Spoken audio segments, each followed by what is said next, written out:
الحمدللہ رب العالمین والصلاة والسلام علی خاتم النبیین اما بعد فاعوذ باللہ من الشیطان الرجیم بسم اللہ الرحمن الرحیم السلام علیکم ورحمۃ اللہ وبرکاتہ۔ ناظرین، پروگرام کا نام ہے بات ہے پچھلے زمانے کی۔ آج کس زمانے کی بات کرنی ہے؟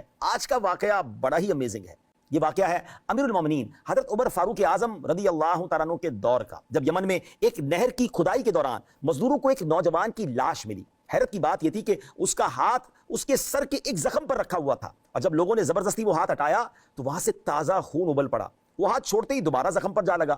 اس کی انگلی میں ایک انگوٹھی تھی جس پر لکھا تھا میرا رب اللہ ہے۔ سوال یہ کہ نوجوان کون تھا اور اس کی موت کے پیچھے وہ کون سی ایسی عظیم قربانی چھپی تھی کہ زمین نے صدیوں تک اس کے جسم کو اپنی آغوش میں محفوظ رکھا؟ اس راز کو جاننے کے لیے ہمیں چلنا ہوگا یمن کے شہر نجران کی قدیم تاریخ میں۔ اللہ کریم نے قرآن پاک میں مختلف اقوام، اشخاص اور اصحاب کا ذکر فرمایا ہے۔ ان میں سے ایک اصحاب الاخدود بھی ہیں۔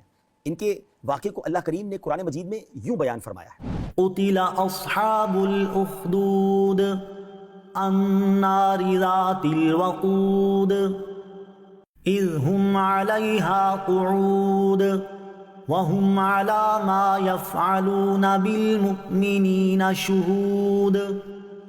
کھائی والوں پر لعنت ہو، بھڑکتی آگ والے، جب وہ اس کے کناروں پر بیٹھے ہوئے تھے اور وہ خود اس پر گواہ ہیں جو وہ مسلمانوں کے ساتھ کر رہے تھے۔ آیت کریمہ میں موجود لفظ اخدود کا معنی ہے وہ بڑا اور مستطیل گڑھا جو زمین میں خندق کی طرح کھودا جاتا ہے۔ اس کی جمع اخادید ہے۔ نجران یمن کے شمال میں ایک شہر ہے جو نجران بن زیدان کی طرف منسوب تھا۔ اس شہر میں حضرت عیسیٰ علیہ السلام اور ہمارے پیارے نبی علیہ السلام کے درمیان زمانہ فترت میں یہ واقعہ پیش آیا۔ اصحاب الاخدود کے بارے میں مفسرین کا اختلاف ہے کہ یہ کون لوگ تھے اور ان کا کیا واقعہ تھا۔ امام ابن اسحاق کے مطابق ایک صحیح العقیدہ راہب فیمیون نے نجران میں اصل دین حضرت عیسیٰ علیہ السلام کے جو دین یعنی توحید و رسالت کی تبلیغ کی، جس کی برکت سے وہاں اسلام پھیلا۔ پھر یمن پر ایک یہودی رونواس کی حکومت قائم ہوئی۔ اہل نجران کو عقیدہ توحید اور عقیدہ رسالت کے ترک کرنے پر اس نے مجبور کیا۔ جو حضرت عیسیٰ کے ماننے والے تھے اس سے دین کو چھوڑنے پر مجبور کیا۔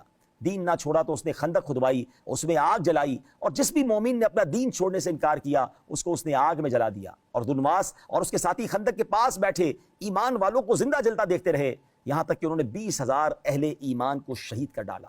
ناظرین، اس کا تفصیلی واقعہ کیا ہے؟ حضرت صہیب رضی اللہ تعالیٰ عنہ سے روایت ہے کہ اگلی امتوں میں ایک بادشاہ تھا جو خدائی کا دعویٰ کرتا تھا، اور ایک جادوگر اس کے دربار کا بہت ہی مقرب تھا۔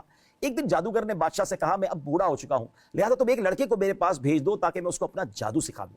بادشاہ نے ایک ہوشیار لڑکے کو جادوگر کے پاس بھیج دیا۔ لڑکا روزانہ جادوگر کے پاس آنے جانے لگا، لیکن راستے میں ایک ایماندار راہب رہتا تھا۔ لڑکا ایک دن اس راہب کے پاس بیٹھا تو اس کی باتیں لڑکے کو بہت پسند آ گئیں۔ چنانچہ لڑکا جادوگر کے پاس آنے جانے میں روزانہ راہب کے پاس بیٹھنے لگا۔ ایک دن لڑکے نے دیکھا کہ ایک بہت بڑا اور مہیب جانور کھڑا انسانوں کا راستہ روکے ہوئے ہے۔ لڑکے نے یہ منظر دیکھ کر اپنے دل میں کہا کہ آج ظاہر ہو جائے گا کہ جادوگر افضل ہے یا یہ ایمان والا راہب۔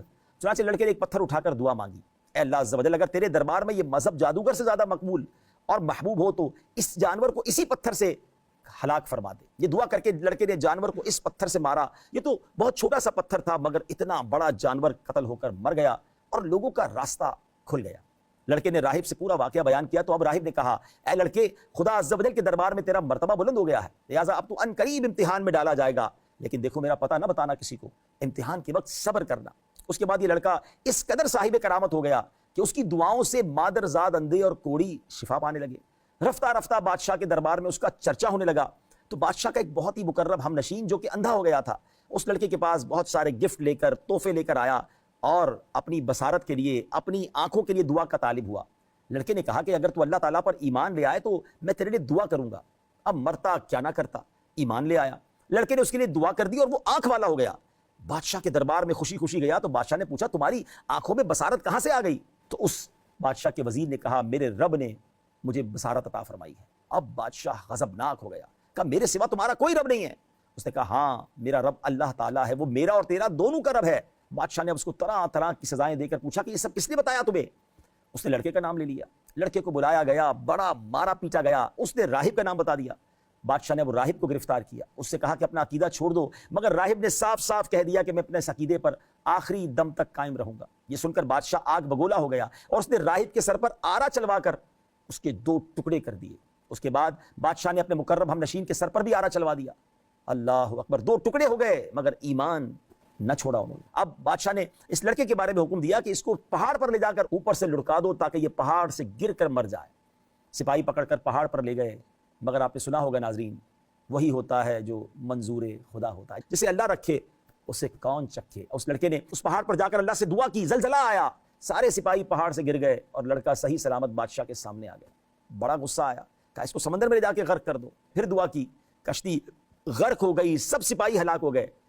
وہ لڑکا پھر صحیح سلامت بادشاہ کے دربار میں آ گیا۔ بادشاہ حیران ہے کہ میں مارنا چاہتا ہوں مگر یہ مر نہیں پا رہا ہے۔ لڑکے نے خود بتا دیا کہ اگر تم مجھے شہید کرنا چاہتے ہو نا، ایک ہی صورت ہے، مجھے سولی پر لٹکاؤ اور یہ پڑھ کر مجھے تیر مارو، بسم اللہ رب الغلام۔ ایسا ہی ہوا، شہر کے درمیان سولی لگائی گئی، لڑکے کو سولی پر چڑھایا گیا، بادشاہ نے تیر مارتے وقت بسم اللہ رب الغلام پڑھا، وہ جو ہے وہ تیر جا کر اس لڑکے کی پیشانی پر لگتا ہے، خون نکلتا ہے، وہ شہید ہو جاتا ہے۔ ناظرین اپنی جان تو دے دی مگر ایک کمال کا پلان کر کے گیا، کیونکہ سارے شہر نے دیکھ لیا تھا کہ بادشاہ نے اپنا نام نہیں لیا، اس کی اپنی طاقت، اس کے اپنے معبود کام نہ آئے بلکہ اسی رب کا حکم کام آیا، تو سارے شہر نے بلند آواز سے کہنا شروع کر دیا کہ ہم بھی اس لڑکے کے رب پر ایمان لائے۔ بادشاہ غصے سے بوکھلا گیا، گھڑا کھدوا کر آگ جلوائی، بڑا سے گھڑا تھا، بہت بلند آگ تھی، ایمان والوں کو پکڑ پکڑ کر آگ میں ڈالنا شروع کر دیا، یہاں تک کہ 77 مومنین کو آگ میں جلا ڈالا۔ آخر میں ایک ایمان والی عورت اپنے بچے کو گود میں لیے ہوئے تھی، ڈر رہی تھی کہ میں مجھے آگ میں ڈالا جائے گا تو بچے کا کیا ہوگا۔ اللہ نے اس دودھ پیتے بچے کو قوت گویائی دی، کہتا ہے میری ماں صبر کر، تو حق پر ہے۔ بچے کی آواز سن کر اس کی ماں کا جذبہ ایمانی بیدار ہو گیا، وہ مطمئن ہو گئی، اور ظالم بادشاہ نے اس مومنہ کو بھی اس بچے کے ساتھ آگ میں پھینک دیا۔ یہ ظالم لوگ اسی آگ کے گرد کرسیاں لگائے خوشیاں منا رہے تھے، کہکے لگا رہے تھے، ایک ایک کر کے لوگوں کو آگ میں ڈال رہے تھے۔ اب اللہ کے غضب کو انہوں نے دعوت دی، قہر الہی کیسے آیا کہ وہ آگ باہر نکلی اور آس پاس جتنے لوگ تھے تماشا دیکھ رہے تھے، بادشاہ سمیت سب کو جلا کر راکھ کر دیا، اور باقی تمام مومنین کو اللہ تعالیٰ نے اس ظالم کے شر سے بچا لیا۔ حضرت ربیع بن انس رضی اللہ تعالیٰ عنہ فرماتے ہیں کہ جو مومن آگ میں ڈالے گئے، اللہ تعالیٰ نے ان کے آگ میں پڑنے سے پہلے ہی ان کی روحیں قبض فرما کر انہیں نجات دی، اور آگ نے خندق کے کناروں سے باہر نکل کر کنارے پر بیٹھے ہوئے کفار کو جلا دیا۔ محمد بن عبداللہ بن ابی بکر صدیق رضی اللہ تعالیٰ عنہ نے بیان کیا کہ حضرت عمر فاروق رضی اللہ تعالیٰ عنہ کے زمانے میں کوئی نہر کھودی گئی تھی، تو دیکھا گیا کہ سر کے زخم پر عبداللہ بن تامر ہاتھ رکھے ہوئے ہیں، جب ہاتھ کو زخم سے ہٹایا جاتا تھا تو خون ابل پڑتا تھا، اور جب ہاتھ کو چھوڑ دیا جاتا تھا تو ہاتھ لوٹ کر اپنی جگہ پہنچ جاتا تھا، اور لوہے کی ایک مہر بھی عبداللہ کی انگلی میں پڑی ہوئی تھی جس میں ربی اللہ لکھا تھا، میرا رب اللہ ہے۔ حضرت عمر کو اس کی اطلاع پہنچی تو آپ نے لکھ بھیجا کہ عبداللہ اور اس کی انگوٹھی کو اسی حالت پر رہنے دو جس حالت میں تم نے اس کو پایا ہے۔ ناظرین معلوم ہوا کہ نیکی کی دعوت دیتے وقت نیک بندوں کو مصائب کا سامنا ہوتا ہے اور ان مصائب پر صبر کرتے ہیں۔ یہ بھی معلوم ہوا کہ چاہے کتنے ہی شدید مصائب کا سامنا ہو، اظہار حق سے نہیں ڈرنا چاہیے، بلکہ ہر مشکل گھڑی میں اللہ عز و جل کی طرف رجوع اور اس سے دعا کرنی چاہیے۔ امام یحییٰ بن شرف نووی رحمۃ اللہ تعالی فرماتے ہیں، اس حدیث پاک میں اولیاء کرام کی کرامات کا بھی ثبوت ہے، اتنے صدیوں بعد بھی آپ کی لاش جو ہے، آپ کا مبارک جسم جو ہے وہ سلامت ہے۔ ناظرین اس واقعے سے 6 باتیں معلوم ہوتی ہیں۔ امام عبداللہ بن احمد نصفی رحمۃ اللہ تعالی فرماتے ہیں، اس واقعے میں اہل ایمان کو صبر کرنے اور کفار مکہ کی ایذا رسانیوں پر تحمل کرنے کی ترغیب دی گئی ہے۔ نمبر 2، اللہ تعالیٰ کے اولیاء کی کرامات برحق ہیں۔ نمبر 3، ولایت عمل اور عمر پر موقوف نہیں بلکہ چھوٹے بچوں کو بھی ولایت مل جاتی ہے۔ حضرت مریم رضی اللہ تعالی عنہا مادر زاد ولیہ تھی۔ نمبر 4، بزرگوں کی صحبت کا فیض عبادات سے زیادہ ہے۔ نمبر 5، جس دین میں اولیاء موجود ہوں وہ اس دین کی حقانیت کی دلیل ہے۔ نمبر 6، اللہ والوں سے ان کی وفات کے بعد بھی ہدایت ملتی ہے۔ درس ہدایت، اس واقعے سے یہ ہدایت کا سبق ملتا ہے کہ عموماً خدا کی طرف سے امتحان ہوا کرتا ہے، اور بوقت امتحان مومنوں کا بلاؤں اور مصیبتوں پر صابر و شاکر رہنا ہی اس امتحان کی کامیابی ہے۔ یہ بھی معلوم ہوا کہ اہل ایمان کی یہی نشانی ہے کہ مومن خدا عز و جل کی راہ میں پڑنے والی تکلیفوں اور مصیبتوں سے گھبرا کر اس کے دل میں کبھی بھی تذبذب پیدا نہیں ہوتا، بلکہ مومن خواہ پھولوں کے ہار کے نیچے ہو یا تلوار کے نیچے، پانی میں غرق کیا جائے یا آگ کے شعلوں میں جلایا جائے، ہر حال میں بہر صورت وہ اپنے ایمان پر استقامت و استقلال کے ساتھ پہاڑ کی طرح قائم رہتا ہے، اور اس کا خاتمہ ایمان ہی پر ہوتا ہے۔ یہ وہ سعادت عظمیٰ ہے کہ جس کو نصیب ہو جائے اس کی خوش بختیوں کی معراج ہو جاتی ہے، اور وہ خدا اور رسول کی بارگاہ میں وہ قرب حاصل کر لیتا ہے کہ آسمانوں کے فرشتے اس کے اعلیٰ مراتب کی سر بلندیوں کے مداح اور ثناخواں بن جاتے ہیں۔ اللہ اس نوجوان اور اہل اخدود کے ایمان کی مضبوطی کے صدقے ہمیں بھی اپنے ایمان پر ثابت قدمی عطا فرمائے، مضبوطی نصیب فرمائے، ہمارا ایمان لمحہ بھر بھی ہم سے جدا نہ ہو، اور ہمیں اپنی ایمان کی حفاظت کی فکر کرنے کی توفیق عطا فرمائے۔ اپنی دعاؤں میں یاد رکھیے گا، اگلے پروگرام میں پھر ملاقات ہوگی۔ السلام علیکم ورحمۃ اللہ وبرکاتہ۔